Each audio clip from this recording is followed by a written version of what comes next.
नमस्कार दोस्तों, मेरा नाम है विशाल और आज मैं आप सबका स्वागत करता हूं स्टॉक बॉक्स के बिजनेस स्टैंडर्ड एनालिसिस वीडियो में। इस वीडियो में हम लोग बिजनेस स्टैंडर्ड न्यूज़पेपर का इन डेप्थ एनालिसिस करके एक एक आर्टिकल आपको सिंपल भाषा में समझाने की कोशिश करेंगे। उन न्यूज़ का, उस आर्टिकल का आपके लाइफ पर क्या फ़र्क पड़ता है, क्या इम्पैक्ट होता है आपके लाइफ पर, आपके फाइनेंसेस पर, स्पेशली आप ये सीखेंगे यहाँ पर। शुरुआत करते हैं सबसे पहले आर्टिकल से। ये है इंडियन आईटी फर्म्स के बारे में। ये न्यूज़ में पहले ही बता दूं आपके लिए इम्पॉर्टेंट इसलिए है क्योंकि आईटी इंडस्ट्री स्टॉक मार्केट में एक बहुत बड़ा इनका शेयर है और हमारी इकोनॉमी में भी बहुत बड़ा शेयर है। तो अगर आप इंडिया की इकोनॉमी में इंटरेस्टेड हैं, अगर आप इन्वेस्टर हैं तो आपके लिए बहुत ज़्यादा इंपॉर्टेंट न्यूज़ है, या फिर आप स्टूडेंट हैं और समझना चाहते हैं इन चीज़ों को। ये आर्टिकल क्या कहता है? ये कहता है कि इंडियन आईटी फर्म्स देखने वाली है रेवेन्यू डी एक्सेलरेशन बाय 5%। ये कहा है S&P ग्लोबल ने। बहुत सारे लोगों को S&P ग्लोबल पता होगा, मैं बता दूं ये है स्टैंडर्ड्स एंड पुअर्स। बहुत ही ज़्यादा बड़ी ऑर्गेनाइजेशन है ये, काफ़ी ज़्यादा इम्पैक्ट और रोल है इनका ग्लोबल इकोनॉमी में। ये क्रेडिट रेटिंग से लेकर और कई एनालिसिस और रिपोर्ट्स पब्लिश करती है। तो मैक्रो इकोनॉमिक कंसर्न्स की वजह से कहा जा रहा है। देखिए, इंडिया की इकोनॉमी आपको पता है बहुत रॉबस्ट है। इस वक्त हम लोग वर्ल्ड की फास्टेस्ट ग्रोइंग इकोनॉमीज में से एक है और हमारा स्टॉक मार्केट इस वक्त आप यकीन नहीं करेंगे ऑल टाइम हाई पर है, जबकि पूरी दुनिया के स्टॉक मार्केट में आप देखें तो किस तरीके से कितने ज़्यादा बेयरिश सेंटिमेंट्स हैं इस वक्त।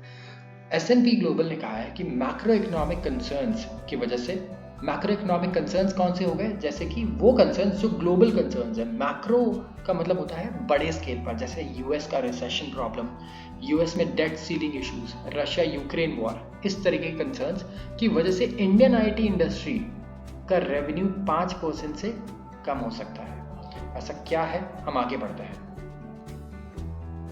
इन्होंने कहा है कि कॉशियस अप्रोच रखना है आपको अगर आप इन्वेस्ट करते हैं तो इंफॉर्मेशन टेक्नोलॉजी स्पेंडिंग के लिए।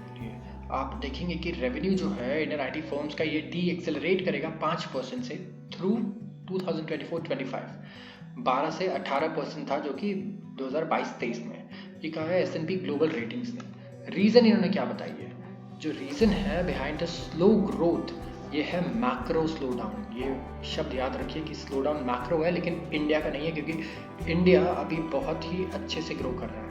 Irrespective of global concerns, India अभी ग्रो कर रहा है 5 से 6% की रेट से, और हमारा जो आउटलुक है ये भी करीब करीब सेम ही है हमारे सेंट्रल बैंक का। कस्टमर्स जो हैं ये कट कर रहे हैं डिस्क्रिशनरी आईटी स्पेंडिंग। अब आईटी को इशू ये क्या होगी मैं बताता हूँ आपको। हमारे जो इंडियन आईटी इंडस्ट्री है इनमें सबसे बड़े निफ्टी 50 में कौन से स्टॉक्स आते हैं आप बताइए कमेंट सेक्शन में। मैं बताऊंगा सिर्फ 2, बाकी आपको बताना है कि पता होना चाहिए आपको।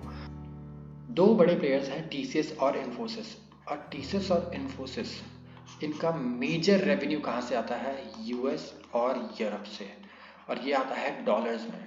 तो इनकी जो इनकम है ये किस पे डिपेंड करती है? इनकी इनकम यूएस और यूरोप पर। अब इनकी इकोनॉमी अगर ग्रो नहीं करती यूएस और इसकी, जैसा कि आप देख पा रहे हैं, तो जो क्लाइंट्स हैं जो आईटी को यूज़ कर रहे हैं ये कम यूज़ करेंगे, राइट। ये कॉस्ट कटिंग करेंगे, जिसकी वजह से इंडियन आईटी इंडस्ट्री को काफ़ी ज़्यादा लॉस होगी। तो हमेशा याद रखिए इस बात को। अगर ग्लोबल कह सकते हैं कि एक न्यूज़ अच्छी नहीं आती है तो इंडिया में आईटी सेक्टर सबसे पहले मात खाता है। यूजुअली ऐसा होता है, लेकिन ये कंपलसरी नहीं है ऑफ कोर्स। तो इनके जो कस्टमर्स हैं, क्योंकि ये सारे फॉरेनर्स हैं, ये अभी कॉस्ट कटिंग कर रहे हैं, स्पेशली ऑन प्रोजेक्ट्स जो ज़्यादा टाइम लेता हो। क्योंकि इस वक्त जब आपको पता है कि पैसे की कमी है, सर्वाइव करना मुश्किल है, तो आप लॉन्ग टर्म नहीं सोचेंगे, आप सोचेंगे कि आपको शॉर्ट टर्म में कैसे सर्वाइव करना है। तभी तो लॉन्ग टर्म जो आप सर्वाइव कर पाएंगे और अपने टारगेट्स को अचीव कर पाएंगे। तो वो सोच रहे हैं इस वक्त शॉर्ट टर्म, लॉन्ग टर्म कोई नहीं सोच रहा है यूएस में कि लॉन्ग टर्म को कैसे सर्वाइव करें। और इसलिए इंडियन आईटी इंडस्ट्रीज़ को इसकी वजह से अच्छा खासा नुकसान हो सकता है, इनके रेवेन्यू में लॉसेस हो सकते हैं। अदर रीज़न क्या है? अदर रीज़न है रेवेन्यू ग्रोथ जो है ये काफ़ी कम हुआ है क्योंकि इनका एक्सपोजर बैंकिंग सेक्टर को है। यूएस में बैंकिंग सेक्टर में इस वक्त सबसे ज़्यादा तंगी चल रही है। आप देख रहे होंगे काफ़ी सारे बैंक्स कोलैप्स भी हुए हैं, silicon valley bank, signature bank, इसी तरीके से और भी कुछ छोटे बैंक, कुछ बड़े बैंक्स हैं जो काफ़ी ज़्यादा जिनकी तंगी चल रही है। और ये आईटी सेक्टर जो है हमारा इंडिया का, ये सबसे बड़े क्लाइंट्स हुआ करते थे हमारे आईटी सेक्टर के। 20 से 35% of revenue Indian IT sectors का बैंकिंग से आता है और फाइनेंशियल सर्विसेज से आता है, इंश्योरेंस सेक्टर से आता है। तो आप सोच सकते हैं कि और ये 80 to 90% रेवेन्यू जनरेट होते हैं इससे यूएस और यूके और यूरोपियन मार्केट से। तो इसीलिए काफ़ी सिग्निफिकेंट इम्पैक्ट हो सकता है हमारी आईटी इंडस्ट्री पर। तो आपको ध्यान रखना है। और ये स्पेशली यहाँ बात किसकी हो रही है, अब देखिए S&P ग्लोबल रेट कर रहा है 3 टॉप आईटी सर्विसेज प्लेयर को। हमारे 3 टॉप कौन से हैं, Infosys, HCL tech and Wipro. तो रेटिंग फर्म बिलीव करता है कि जो नई टेक्नोलॉजी और जनरेटिव आर्टिफिशियल इंटेलिजेंस और चैट जीपीटी है, ये इंक्रीज इन्वेस्टमेंट देखिएगा इंडियन प्लेयर्स द्वारा। और इसीलिए आप देख सकते हैं अभी कि इंडियन आईटी इंडस्ट्रीज के लिए कुछ बहुत अच्छा न्यूज़ आगे नहीं है, कुछ बहुत अच्छा आउटलुक नहीं है कुछ सालों के लिए। इसके इम्पैक्ट्स क्या होंगे, एक तो इनके इम्पैक्ट्स होते हैं इनके शेयर प्राइस पे, ऑफ कोर्स रेवेन्यू कम जाएगी। इसके अलावा जॉब्स, आईटी सेक्टर में अगर आप अगले 5 साल में जॉब ढूंढना चाहते हैं, it is going to be more difficult पिछले 5 सालों से। ये ज़्यादा डिफिकल्ट हो सकता है आपके लिए। तो ये आपको मैं यहाँ इलाबरेट करके दिखाऊंगा। अगर आप स्टॉक मार्केट से इंटरेस्ट रखते हैं या सीखना चाहते हैं तो ये देखिए, ये है इंडियन आईटी, निफ्टी आईटी कहते हैं इसे।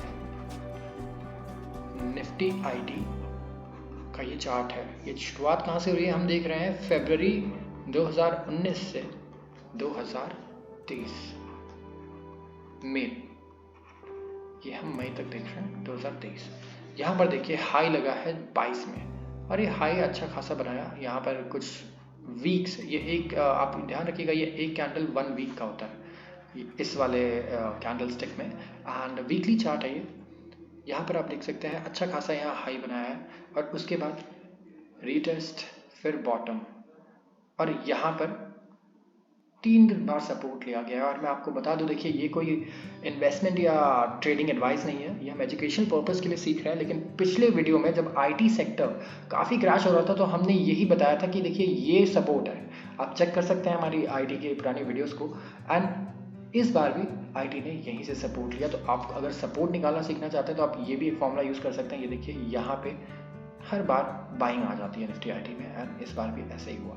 इसी तरीके से आप रेजिस्टेंस भी निकाल सकते हैं। ये देखिए यहाँ से हर बार लौट रहा है, सो यहाँ पर फिर से एक रेजिस्टेंस होगा और ये यहाँ पहुँच पाता है। तो अब आईटी सेक्टर इसी रेंज में ट्रेड कर रहा है। आप देखेंगे ये जो रेंज है काफ़ी टाइम हो गया है इससे, ये रेंज बना हुआ है करीब करीब 2022 से लेके 1 साल हो गए हैं। आईटी सेक्टर ये रेंज ब्रेक नहीं कर पा रहा है, और इसके कंसर्न्स भी यही है कि यूएस मार्केट, यूएस इकॉनमी जब तक इम्प्रूव नहीं होती तब तक आईटी सेक्टर में कुछ बड़ा होना बहुत मुश्किल है। तो अगर आप सोच रहे हैं कई लोग कि यहाँ उन्हें बाय करना है, ट्रेड करना है, लेट्स से शॉर्ट करना है या लॉन्ग करना है, तो इस बात को ध्यान रखिएगा कि आप यहाँ और यहाँ तक के ही टारगेट्स रखें। ज़्यादा एम्बिशियस अगर आप होते हैं तो मे बी आप सक्सीड नहीं कर पाएंगे, कि आप सोच रहे हैं आईटी यहीं चला जाए या फिर वापस हाई पे चला जाए। इतने बड़े ट्रेड्स मिलना इस टाइम पे मुश्किल होंगे थोड़े।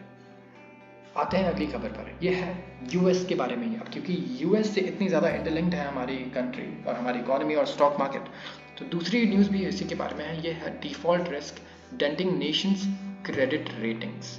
ये न्यूज़ बहुत ज़्यादा चर्चा में है आजकल। अगर यूएस गवर्नमेंट डिफ़ॉल्ट कर देती है अपने डेट पे, डेट डिफ़ॉल्ट करने का मतलब क्या होता है, लोन, डेट का मतलब होता है लोन, और ये आप रीपे नहीं कर पाए।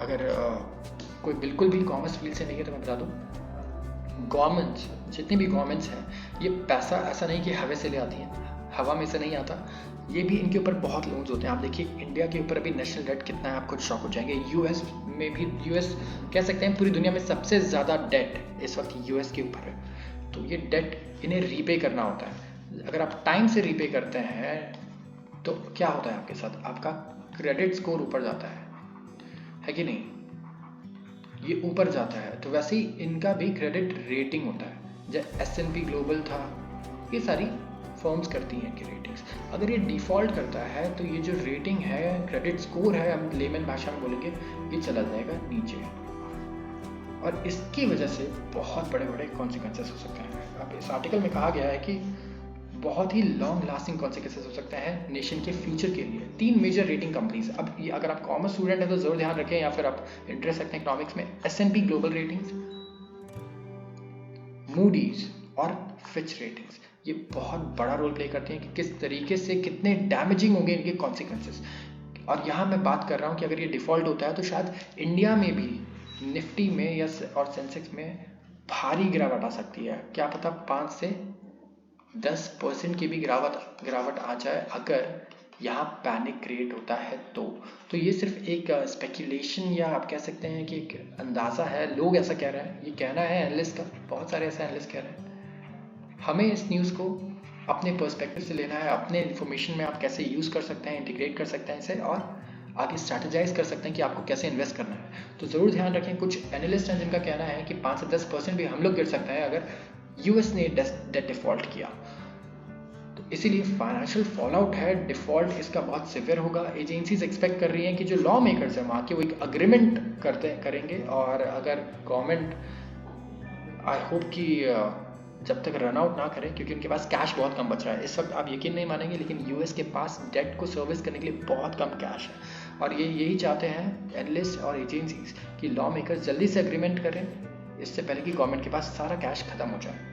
लेकिन अगर गवर्नमेंट मिस कर देती है डेट पेमेंट तो जितनी भी 3 कंपनीज हैं जिन्होंने वाव किया है कि वो यूएस की रेटिंग को एज अ बोरोवर कम कर देंगी, ये दोबारा प्रीवियस लेवल पर नहीं लाएंगी। इसका मतलब कि मान लीजिए आपकी रेटिंग बहुत अच्छी है, यहाँ पे टॉप रेट है, टॉप पे आप, और इन्होंने कहा कि अगर एक बार हम लोग टॉप से लेट्स से आपको सेकंड पे भी ले आए तो हम दोबारा आपको टॉप पर नहीं लेके जाएंगे, वो रेटिंग दोबारा हम आपको देंगे ही नहीं क्योंकि आपने एक बार अपना ट्रैक रिकॉर्ड ख़राब कर दिया। तो अगर ये डील होती है लेकिन डिफ़ॉल्ट के बाद तो यूएस की रेटिंग बहुत ख़राब हो जाएगी। यूएस ने ऐसा आज तक हिस्ट्री में नहीं हुआ कि डेलिबरेटली अपना डेट नहीं पे किया मॉडर्न एरा में, और अगर एक ब्रीफ डिफ़ॉल्ट भी होता है तो ये पूरी तरीके से ऑल्टर कर देगा परसेप्शन डेट सेलिंग ब्रेकमैनशिप का, और इससे बहुत बड़े बड़े रिस्क हो सकते हैं, पूरे गवर्नमेंट की क्रेडिट वर्थीनेस खराब हो सकती है। इससे मूडीज़ ने वार्न किया है। तो this is something that you have to watch out for. आप स्टूडेंट हैं, जॉब करते हैं, कुछ भी करते हैं, बट मैं आपको बता रहा हूँ ये बहुत बड़ा इम्पैक्ट डाल सकता है आपके ऊपर। एंड आप इंडिया के किसी भी छोटे शहर में हो, कहीं भी हो, एंड ये चीज़ हो रही है, इसके बारे में लोगों को पता नहीं है, बट बिल्कुल उन्हें पता होना चाहिए और नॉलेज होनी चाहिए कि डेट सीलिंग क्या होता है। इसके बारे में हमने चैनल पे वीडियो भी बनाया।